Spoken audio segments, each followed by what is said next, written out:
Good morning, everyone, and welcome to the third day of the 23rd World Education Summit, School Education 2022. And we've been having a lot of insightful discussions from the past 2 days, and the third day is also supposed to be scheduled to be very insightful. Today we are starting the day, in fact, with a panel discussion on game-based learning and adoption of data-driven instruction in classrooms, laying the future roadmap of education. And with me, I have two beautiful ladies today. We have Miss Geeta Vashne, Education Director, Shriram Global School, Greater Noida West. Welcome, ma'am. And I have with me Miss Caroline Diane Ross, Principal, Springfield International School, Hyderabad, Telangana. Welcome, ma'am. Thank you so much, ma'am, for being here with us today and being a part of this very important discussion because now we are talking about technology and game-based learning, which is actually the future of education. The pandemic has actually told us that the future of education is digital technology. So, as an opening remark and as an opening, ma'am, Geeta, ma'am, I would like to know from you the kind of innovations you have done in your school in the past 2 years. Thank you, Tarnum. The past 2 years have been online and later on, of course, hybrid. So the innovations were also in online using digital tools. So our teachers did create some new games. So whether it was bingo for KG and one, doing a housey kind of finding the numbers game, or whether it was the counselor using a wheel for them to turn around and then catch on to the values or the questions that they had to answer on reflective observation. Or was it, mathematical games in middle school, or discussions on virtual tours in senior classes? See, all has been new. They had not done this in physical classroom. So most of the gamification there was using digital tools. Yeah. That's nice, ma'am. In fact, the gaming with digital tools has actually helped children keep track of the education even during the lockdown.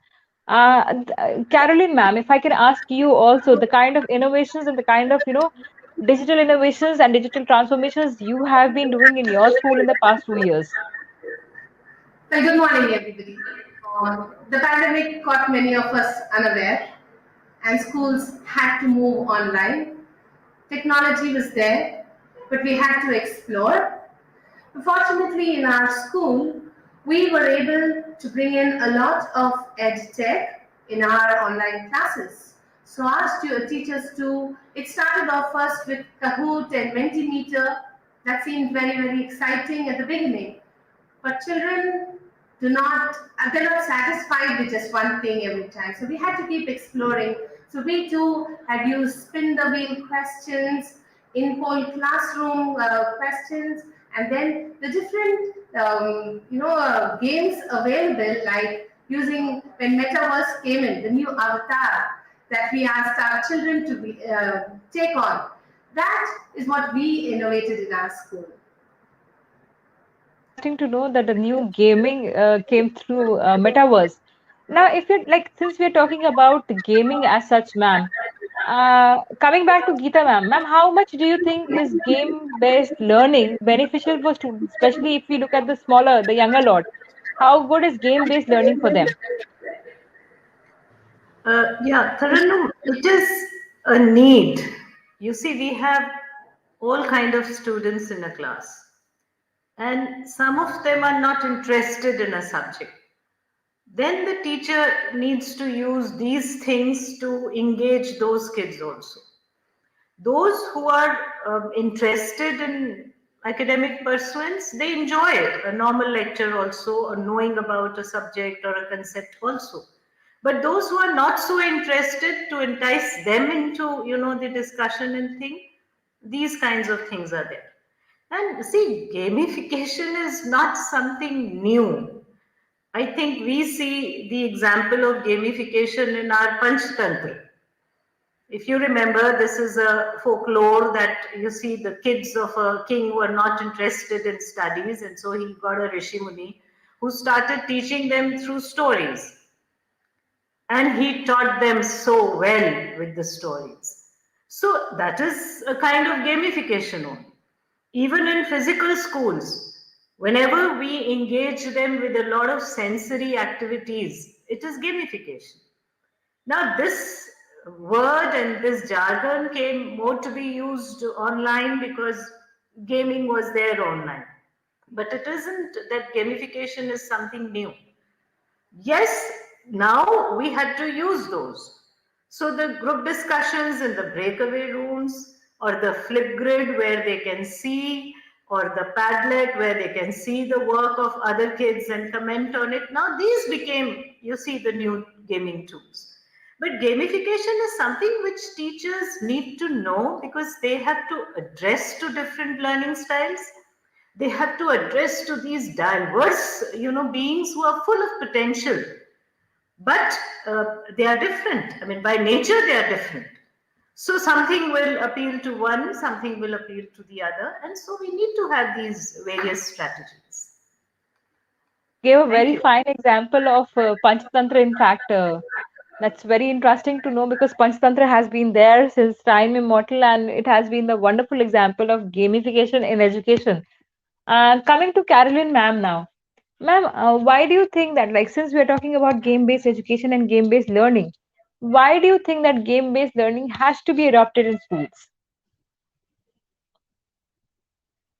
Ma'am, you need to unmute yourself. And Yeah. today's children, of course, once more, they are living in a digital era. And though today gamification and game-based learning are buzzwords, as rightly said by Vita ma'am, gamification was already being used in schools. But why? Why do we need to use this?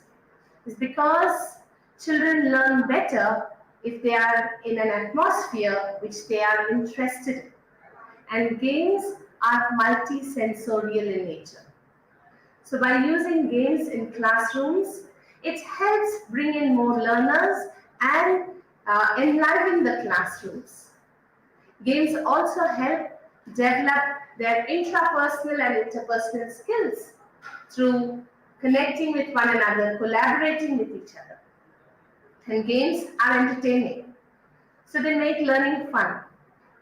There was a survey that actually said that the students that learned through games, their scores increased by more than 12% than those who learned by just rote learning or chalk and talk. The games like Kahoot and other game-based activities also helped improve students' confidence. It helps them pay attention in class. And so integration of technology in learning is today's need of the hour. And especially after the pandemic, where the Gen Z has been online, bringing them back into the physical sphere. The use of games will help in schools to improve children's memory. It would develop hand-eye coordination. It would help them to think critically, and it gives them opportunities to place themselves in a real-life situation. There are many careers, like if you want to be a pilot, you go into simulation. That never existed before. But with today's smart classes and the digital technology available at hand, yes, schools can definitely adapt technology, adapt games in classes to build skills in children. And with NLP coming in now, where we're focusing on learning outcomes, we're focusing on the development of skills and experiential learning. Games, I think, is the best way for experiential learning within a classroom situation. That's interesting, ma'am. And in fact, you said that games are very important to bring the children back into on track because for the past 2 years, their fitness levels have actually also gone down. So game will actually help in mind-eye coordination and getting fitter kids and all. Staying on you right now only, ma'am, Carolyn, ma'am. As you said that you gave a perspective of how game-based learning can be helpful for students. Now, do you think that game-based learning can also lend a helping hand, or it can be helpful for teachers as well?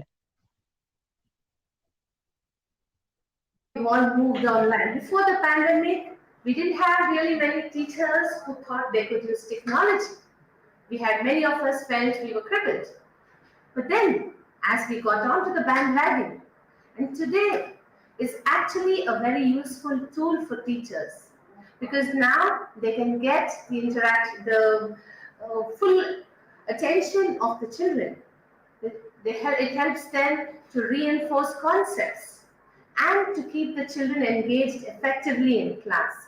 So that it automatically will result in the achieving of the learning outcomes that are planned as part of the lesson.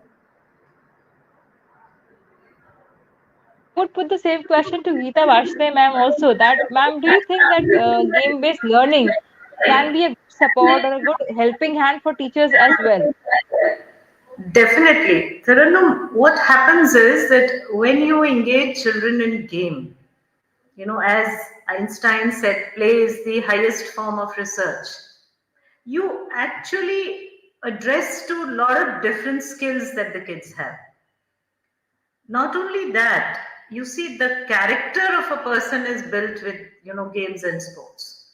So the teachers get a chance to know how the child is behaving when faced with challenges and obstacles, how he's taking help or being a team member or a leader, how he's strategizing. So you see, this is also very important learning. And nowadays, all good schools do a lot of observation and assessment of these traits of affective domain.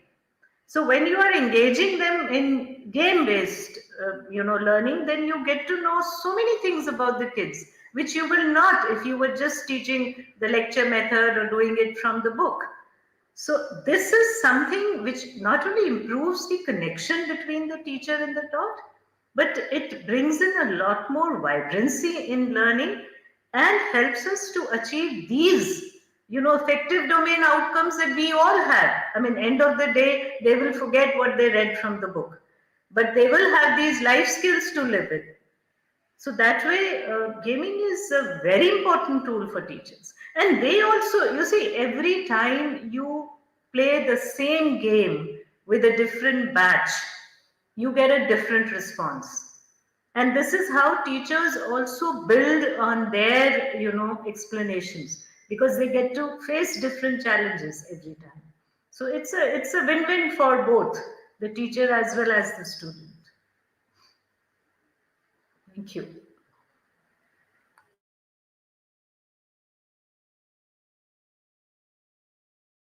You're mute, Tarannum. Yeah.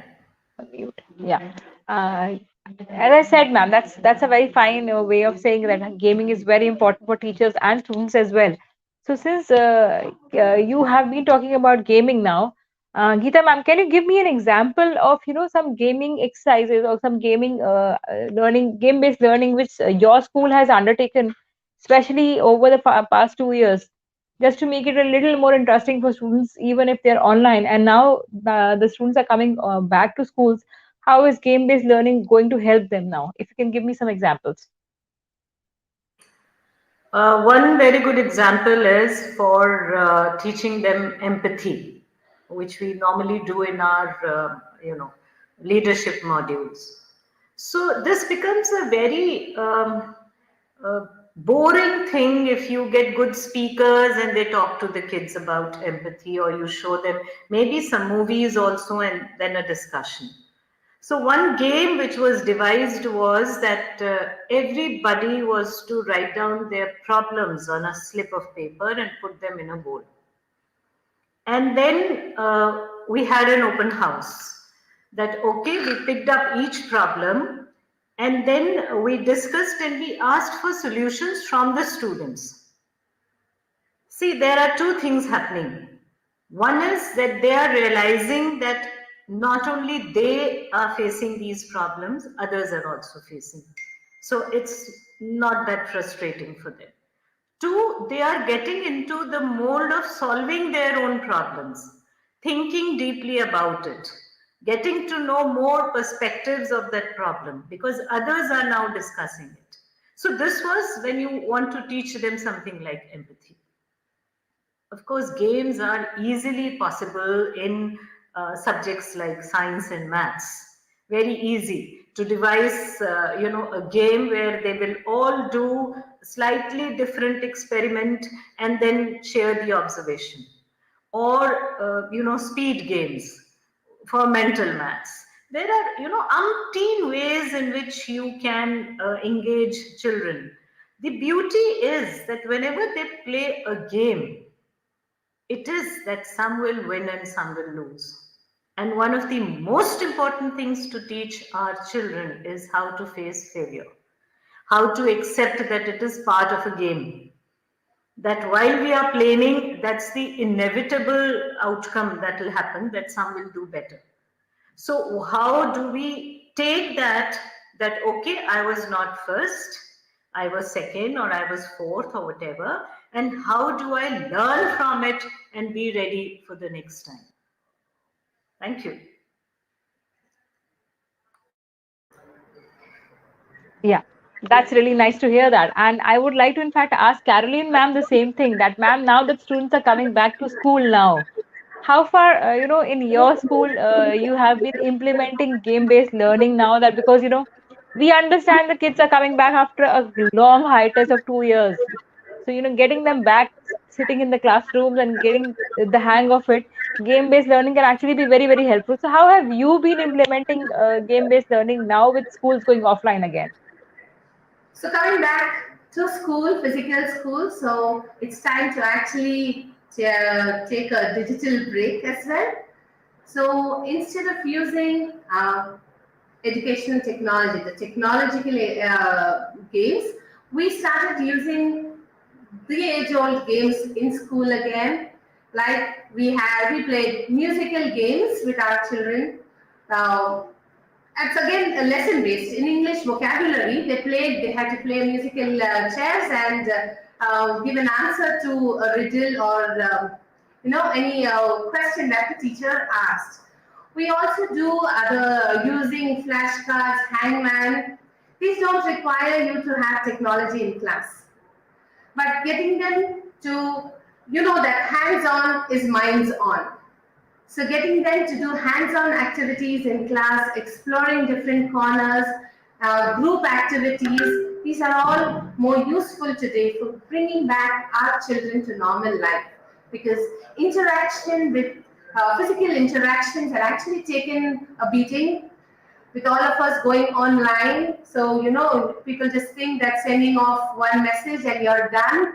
But there are a lot of emotional aspects connected with physical interaction with students and teachers. So, getting back into those conversations, role plays, puzzles in classes, group discussions, this is what we got back to when we came back after the pandemic. I truly agree with your point, ma'am, that emotional connect is very, very important, which was lost in the past 2 years. And game-based learning can actually have that emotional connect back with between the student and the teacher. Geeta, ma'am, do you think that to adopt a data-driven approach, teachers should actually share goals with the learners? Sharing goals is very important because otherwise students feel that they are being led into an unknown. So, where we are going to is very important. In fact, it is a practice in our school that learning outcomes for every lesson are the first thing that is shared with the students. That after doing this, what all you should have achieved. So goals are, and not only in this, the other goals that they make as individuals, even after their, say, the first term results, they sit and make a goal for themselves. Okay, I'm down in maths, so I'll work more in maths here. So this goal setting is very, very important, whatever field. So sharing goals is very important.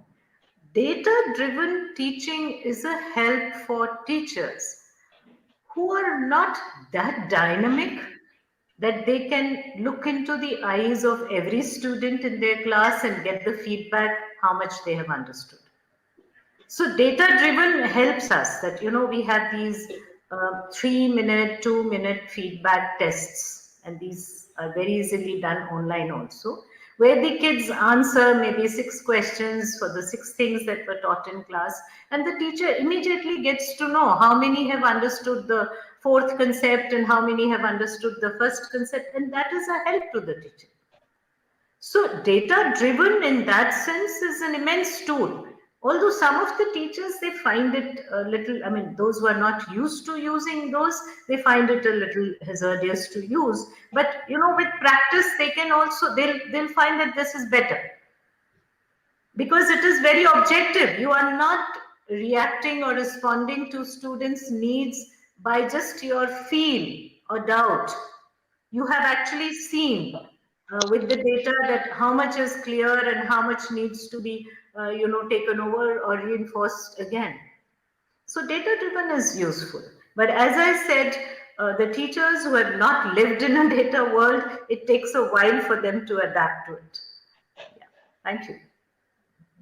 We can agree to that one, ma'am, that the teachers who did find it difficult to adapt. But yes, I must appreciate all you teachers and all the educators that you did manage to adopt to new technology, especially data-driven technology, in a very nice manner.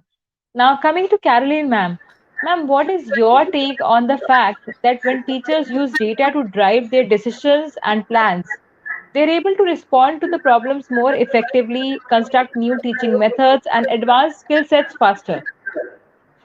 Yes, because with data, then we realize where is, you pinpoint on where you're lacking.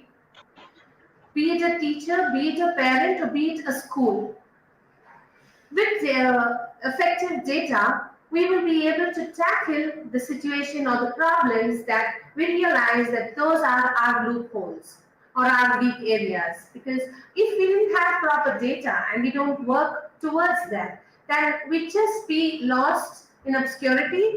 We wouldn't know, we would be targeting the wrong areas, and in the end, the students would be at a loss because we wouldn't be actually achieving the need or the areas that require our focus. So I think it's very important that schools have data available with them, and game-based learning again is very useful for getting accurate data.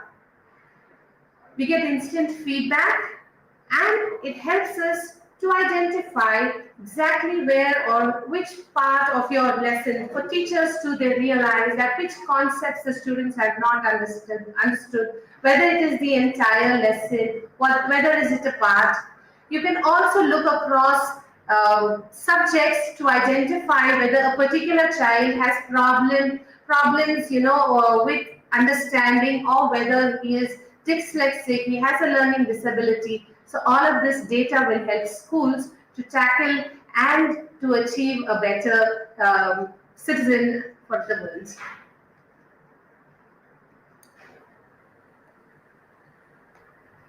You're on mute. Yeah, yeah, yeah. Yeah, Yes, ma'am. something I In would fact, like to add. Yeah, something I would like to yes, ma'am. add there, Ranu. Data has to be used very carefully. You see, we are dealing with human beings, so we can't just use numbers and draw conclusions. You see, it's a tool. It should help us get some information. But I think more in-depth knowledge is required, which the teacher can find only while talking to the kids, spending some time with them. So sometimes, you can't just, brush off your responsibility that this is what the data said and this is what I did for that and it should work. It will not. Because here we are dealing with human beings. We're not dealing with any machines where the data should work accurately. So it has to be used. Of course, it's a tool. It helps us. But it has to be used very, very carefully and not alone. Only dependence on data is very, very dangerous. Yeah. Thank you. May I also add in between? So yes, of course, that is where the teacher's role comes in. If we only worked with data, then schools would just be digital houses.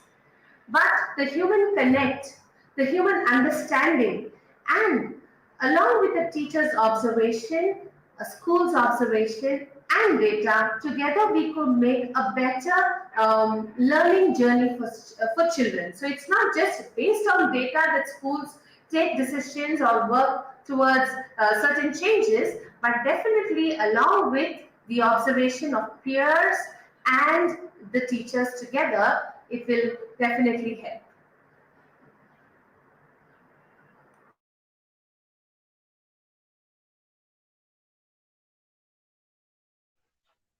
So, as both of you said, ma'am, I understand that it is important to have a blend or a mix or a combination of technology and human intervention because, of course, as Geeta ma'am said, we are dealing with human beings, we are not dealing with machines. And as Caroline ma'am also put it, that we are not dealing with digital classrooms, we are actually, dealing with real human beings and children. So, if I may just ask you about way forward or the future of education combining technology and human intervention. Geeta ma'am, how far do you think that human intervention would remain in education even after technology has taken over? See, man is a social animal, so human intervention would always remain. There will be certain areas where, machines will replace. I have my in my friend circle who have already taken robots to do their household work, and they are very happy. So you see, there will be areas, but the human beings are sensitive. All, I mean, look at animals and birds also. We are all sensitive people, living beings. So to an extent, the machine is fine, but till we have an element of nature and life in us, I think the human connection will always be there. If you look at the world today, you have so much available on the net that anyone can teach himself or herself. But to have wisdom about the knowledge that you are gaining, how to use it more, usefully, fruitfully, and wisely. To have that wisdom, you need to connect with human beings. You need to have experiences, working with human beings. And that is where the satisfaction comes in every human life, when you are able to connect, work successfully with human beings. So the human connect will always be there. See, this is an evolving world. If you know, in India, the knowledge was passed on orally. Smriti, it was all memorized and passed on, whether it was our Vedas or other important scriptures, right? So when the printing press came and the books were there, I'm sure some of the gurus would be feeling that we won't be required now. Right. They must have felt that the printed book is a competition to them. But it never happened like that. It is same with the digital world. Yes, it's a very refined tool. It's a faster tool. It meets more diverse needs of learners. But then a guru to guide will always be required. So I feel that that is the way forward, that we would have more technology, better technology, and that is going to help us to meet the different styles of learners and give them maybe better education than what our earlier generations had. Thank you. That's interesting, ma'am, to know. And in fact, I would like Caroline, ma'am, also to add on to this before we have the closing remarks. That, ma'am, what do you think is the way forward with human intervention and technology in place together?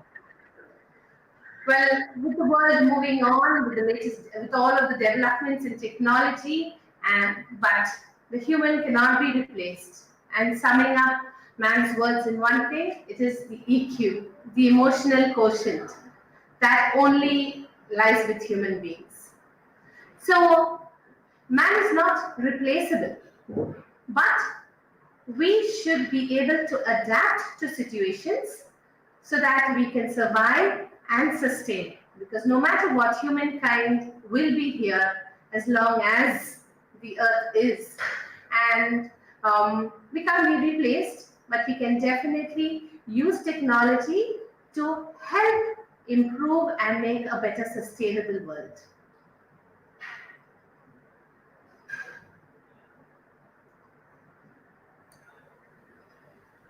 Yeah, that's a very nice thing to know, ma'am, that human intervention can never be, especially in education, it can never be removed.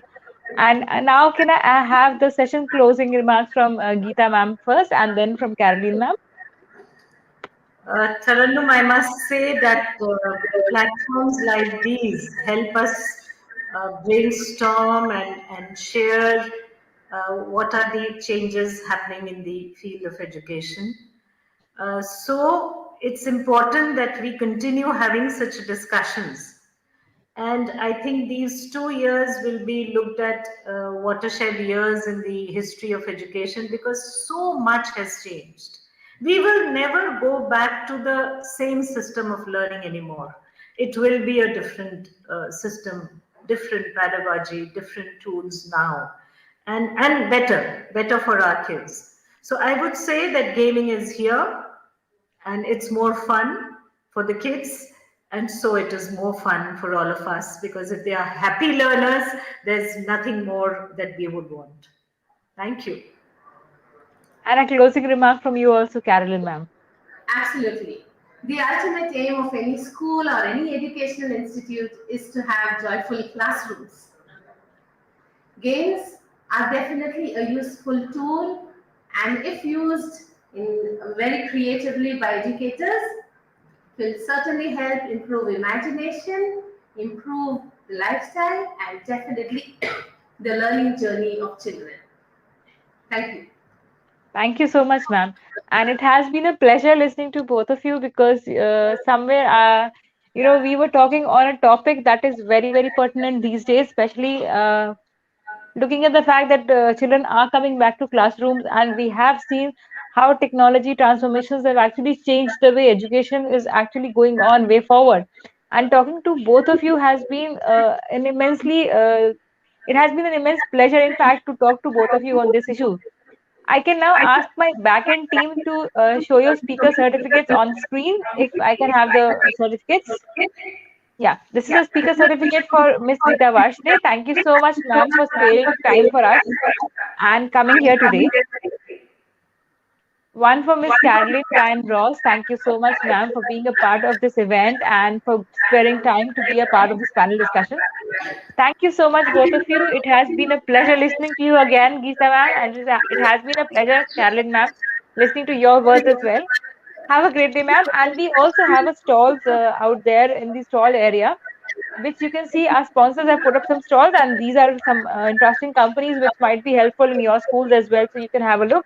In fact, if you would like to meet any of the stall representatives, we can arrange on that also. We have a few sessions going on throughout the day today, so if you want, you can be a part of those sessions as well as delegates. We can send you over the delegate links.